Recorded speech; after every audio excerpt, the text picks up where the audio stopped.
Chers amis, quand je me suis levé ce matin à l'occasion du 60e anniversaire de la première montre de plongée Seiko, je me suis dit qu'on allait faire ensemble quelque chose de grand pour honorer tout ce magnifique héritage Seiko qui perdure encore jusqu'à aujourd'hui avec les mêmes dessins de boîtier. Vous allez voir, le résultat est fantastique. L'année dernière, presque au même endroit, j'avais le plaisir de vous parler de la famille de montres Seiko Prospex. D'ailleurs, au passage, j'en profite pour vous reglisser un petit détail quand même très important pour votre Prospex, c'est que quand vous voyez le logo sur le cadran, ce n'est pas un X, mais c'est un P et un S qui se font un petit bisou pour dire Professional Specifications. Et en particulier, l'année dernière, j'avais le bonheur et la joie de vous parler de la Seiko Prospex 1965 Heritage Divers. Une montre magnifique, aux proportions sublimes, aux caractéristiques tout aussi jolies, qui faisait référence au début de Seiko dans la plongée au milieu des années 60.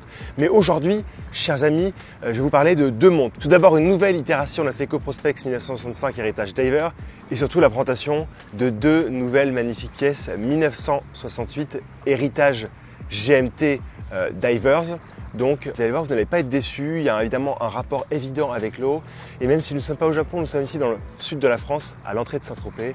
Et nous avons vraiment une joie immense à vous le présenter. C'est maintenant, c'est tout de suite. Et quand même, sur ce setup de plage, d'eau fraîche et de Seiko, c'est seulement sur les rabilleurs.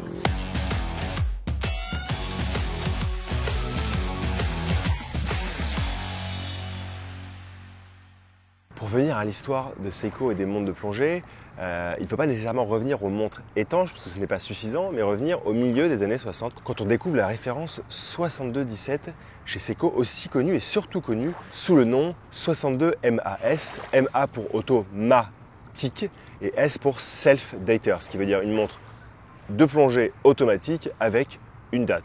Facile. Il y a deux choses à retenir avec cette montre. Tout d'abord, des proportions jolies pour une montre de plongée 37 mm. La deuxième chose à retenir, c'est une étanchéité qui est quand même déjà un peu plus poussée, et en particulier ici avec 150 mètres d'étanchéité pour le modèle 7017 de 1965. Même si le Japon avait un tout petit peu de retard et regarde vers ses amis helvétiques en se disant bon, il serait peut-être temps quand même qu'on se mouille un peu et qu'on sorte une montre de plongée, ils arrivent avec une vraie proposition cohérente, une vraie proposition de design, puisqu'en fait ce design, ce dessin va perdurer jusqu'à aujourd'hui encore. 2 ans plus tard, en 1967, on découvrira la référence 6215. Et là, mes amis, la chose qui change fondamentalement, c'est évidemment l'étanchéité qui est poussée à 300 mètres. On passe de 150 mètres en 1965 à 300 mètres en 1967. Et là, Seiko pose véritablement les jalons de ce que sera la plongée Seiko. Et pour moi, le plus beau moment, c'est 1968, la référence 6159, toujours une étanchéité à 300 mètres et surtout l'utilisation d'un mouvement automatique high beat, donc 36 000 alternances par heure, davantage de précision, le calibre de la fin des années 60 chez Seiko. Et donc voilà, vous avez 65, 67 et 68, et cette montre de 68 donnera plus tard naissance évidemment à la célèbre Marine Master. Pour le 60e anniversaire de la montre de plongée Seiko, j'ai d'abord le plaisir de vous présenter la montre que j'ai choisi de porter aujourd'hui, qui vient se placer dans la collection Heritage Prospex et Heritage Divers. Et ici on retrouve le même boîtier que la montre que je vous présentais l'année dernière, l'évolution de la 62 Mass, la 1965 Heritage Divers. Ici dans une édition de toute beauté qui conjugue à la fois le gris pour la lunette en céramique et une espèce de blanc opalin, presque de la soie tissée, c'est assez magnifique, pour le cadran qui, pour l'occasion du 60e anniversaire de la montre de plongée Seiko, va prendre un motif de vague, mais pas de vague française, de vague japonaise. C'est vraiment ça qui nous choque quand on regarde la montre pour la première fois, c'est qu'on voit ce motif de vague qu'on retrouve dans la pictographie japonaise, avec des vagues très pointues, mais à la fois douces. En fait, on a envie de se faire emporter par la vague, mais en fait, doucement quand même. Voilà, ça c'est vraiment l'idée du 60e anniversaire de la montre de plongée Seiko. Sinon, on retrouve vraiment tous les beaux détails de cette réédition, entre guillemets, de cette continuité de la 62 mâts. J'entends des index larges pour les heures, de forme trapézoïdale avec la bonne dose de matière luminescente légèrement bombée, ce qui fait que même au soleil, avant de voir dans l'obscurité ces index briller, on a un peu une brillance des index et on marque toute leur courbe, tout leur poids, tout leur volume. Donc on voit que Seiko quand même très généreux. Les aiguilles sont évidemment larges, elles sont facettées. On retrouve cette aiguille des heures beaucoup plus large que l'aiguille des minutes et on retrouve vraiment cette idée de l'importance de la montre de plongée lisible et vous remarquerez ce petit détail qui parfois fait la différence, l'extrémité lollipop carré de l'aiguille des secondes luminescentes. Sinon on retrouve une date entre 4 et 5 heures puisqu'elle n'est pas très importante, elle a été vraiment minimisée si je puis dire dans une ouverture ronde très discrète, mais en tout cas voilà, ça pour vous dire qu'il y a la date, mais en même temps, on ne voit pas trop la date. Moi j'ai 3 choses importantes à vous dire sur cette montre. La première, c'est d'avoir une étanchéité à 300 mètres, donc niveau montre de plongée, on est très bien. La deuxième, c'est le fait d'avoir un calibre 6R55 automatique qui a fait ses preuves, qui possède une réserve de marche de 72 heures et qui, malgré toujours cette prudence Seiko de donner des variations quotidiennes très larges, quand on le met sur le chrono comparateur, on tombe bien en dessous des 10 secondes, à la fois dans le positif et dans le négatif, mais bon, ça regarde Seiko. Le détail que j'aime beaucoup, et ça c'était très attendu chez Seiko, c'est le fait d'avoir ce qu'on appelle un slide adjuster. C'est-à-dire qu'en fait, vous avez ici au sein du bracelet un réglage rapide qui permet comme ça, en un instant, sur la combinaison ou sur votre poignet, j'ai envie de dire, de venir ajuster la montre d'au moins 1,5 cm. Donc ce qui fait quand même que le confort au porté va largement changer. Vous le savez très bien, parfois quand on enlève des maillons, ce n'est pas suffisant pour avoir vraiment la taille exacte sur le poignet. Donc là, avec le slide ajusteur, on vient vraiment faire un réglage fin pour que ça corresponde à tous les poignets et surtout que ça corresponde aussi à la combinaison de plongée. Si vous voulez évidemment plonger avec cette montre, c'est quand même fait pour ça, il faut le rappeler. Pour cette référence 60e anniversaire, on a un boîtier de 40 mm de diamètre. Ça ne va pas vous choquer par rapport à celui de l'année dernière, c'est exactement la même chose.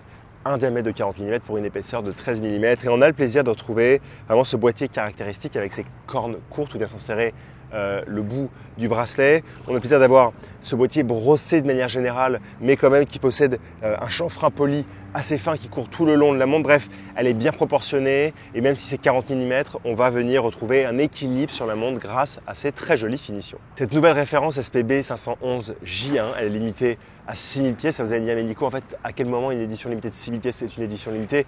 Vous connaissez l'amour des gens pour Seiko. Ici, on parle d'un prix de 1500 €. Donc si Seiko avait produit 50 pièces, on n'aurait pas été vraiment en accord avec l'environnement autour de cette montre. Ici, 1500 € pour cette SPB 511J1, 6000 pièces dans le monde. Et à mon avis, ça va partir très vite parce que cette petite couleur grise et ces petites silver waves sur le cadran, moi, j'en suis complètement tombé dingue. Ça, c'était pour la collection Héritage Divers 1965. Maintenant, je vais vous parler de 2 autres jolies nouveautés dans la collection Prospex toujours, 1968 Héritage GMT Diver. Vous savez, cette montre GMT de plongée tellement importante chez Seiko. Et pour l'occasion du 60e anniversaire de la montre de plongée, je vous rappelle de 1965, Seiko en présente 2 magnifiques itérations. Alors qu'est-ce qu'on va découvrir sur le cadran de ces nouveautés? Vous voulez le savoir? Je vous le dis. On découvre sur le cadran les heures, minutes, secondes, ainsi qu'une date entre 4 et 5 heures. Sans oublier évidemment, chers amis, une aiguille de GMT supplémentaire. Contrairement au GMT classique que nous connaissons, Seiko a souhaité ici conserver l'ADN montre de plongée avec une lunette unidirectionnelle tournante évidemment en céramique et ses repères de temps de plongée pour faire pointer l'aiguille GMT sur le réo par contre et pas sur la lunette qui reçoit une graduation 24 heures. Évidemment, cette aiguille GMT, elle se règle indépendamment du reste par sodeur et permet directement d'aller choisir son fuseau pour l'heure supplémentaire.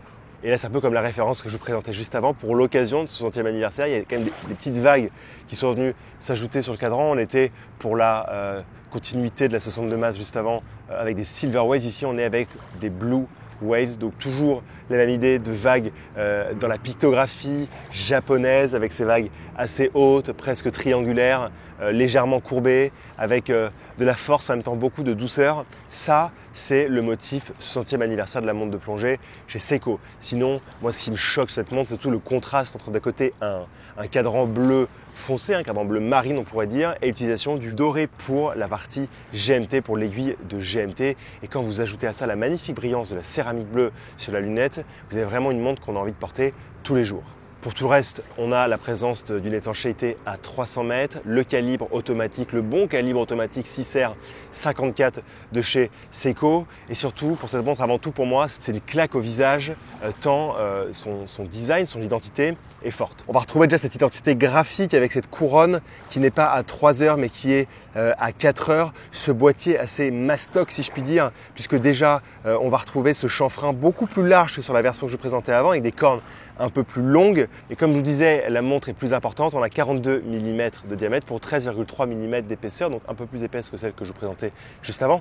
En même temps, vous avez quand même un réo pour l'échelle 24 heures GMT. Ça demande un poil plus de place, mais en tout cas, la montre est très cohérente et la montre surtout présente des finitions qu'on n'est pas prêt d'oublier. Cette édition SPB 509J1, elle est proposée au prix de 1 900 €, toujours dans une édition limitée, à 6000 pièces. Et retenez bien, à partir de 2025, pour les créations 60e anniversaire de la montre de plongée Seiko, on a le plaisir de retrouver le slide ajusteur au niveau de ce joli bracelet bien travaillé. La dernière nouveauté, référence SPB 519J1, reprend trait pour trait la référence que je viens de vous présenter, toutefois avec un sublime cadran blanc mat très soyeux, ainsi qu'une aiguille GMT rouge. Chers amis, pour moi, ces éditions Seiko du 60e anniversaire de la montre de plongée dans la famille de montres Prospex, c'est avant tout un témoignage pour dire voilà d'où on est parti en 1965, voilà où on est aujourd'hui en 2025, voilà la puissance de la marque Seiko, voilà la puissance de la marque Seiko en matière de montres de plongée et aussi en matière d'identité, parce que les montres Seiko pour les amateurs,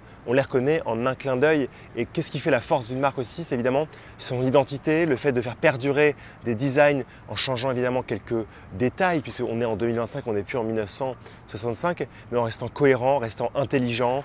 Et c'est avant tout ça qui nous fait craquer pour ces nouvelles éditions, que ce soit la continuité de la 62 masse ou plutôt l'évolution de ce boîtier avec la couronne à 4 heures qui donnera l'idée de la Marine Master un peu plus tard. Vraiment une montre qui nous plaît beaucoup et qui, je vous le garantis, ne sont pas prêts de nous décevoir. On va aller faire un petit saut dans l'eau. Il est tôt, encore une fois, en direct de Saint-Tropez, mais ce n'est pas pour autant qu'on n'est pas sorti vous parler de montres et surtout prendre un petit bain frais. Chers amis, merci pour votre fidélité. Dites-nous ce que vous pensez de ces nouvelles Seiko en commentaire. On vous dit à tout bientôt. Merci.